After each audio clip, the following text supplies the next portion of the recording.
Welcome to Vidyas Vastralaya. So beautiful pure organza మనకి shibori tie and dye concept తో చూస్తాం కదా, సాఫ్ట్ ఆర్గెన్జా.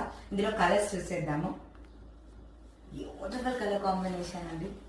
ఎంత బ్యూటిఫుల్ కలర్ కాంబినేషన్ వచ్చిందంటే చాలా చాలా బాగుందండి. మనకి బార్డర్ వచ్చేసి పింక్ కలర్ తో హైలైట్ అవుతుంది. శారీ ఆల్ ఓవర్ ఇలా వచ్చేస్తుంది అనమాట.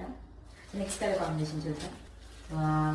అసలు ఈ చీరకైతే చక్కగా మనకి గ్యాప్ బోర్డర్ అనేది వచ్చేస్తుంది అనమాట. చూడొచ్చు, చాలా బ్యూటిఫుల్గా ఉంది. లెంత్ విషయానికి వస్తే మీరు చూడొచ్చు ఎంత లెంత్ ఉందండి. నెక్స్ట్ కలర్ కాంబినేషన్ కూడా చూస్తే బ్యూటిఫుల్ కలర్ కాంబినేషన్ వచ్చేసి ఇక్కడ మనం చూడొచ్చు. చాలా చాలా బాగుంది. శారీస్కి అయితే బార్డర్స్ హైలైట్ అని చెప్పాలి. అండ్ నెక్స్ట్ కలర్ కాంబినేషన్ కూడా చూసేస్తాం. బ్యూటిఫుల్ కలర్ కాంబినేషన్ అండి. ప్రతి ఒక్క కలర్ కాంబినేషన్ చాలా బాగుంది. లాస్ట్ కలర్ కాంబినేషన్ చూసేద్దాం. అసలు కలర్ కాంబినేషన్స్ ఏమన్నా కలర్ కాంబినేషన్స్ అనేటట్టు ఉందన్నమాట.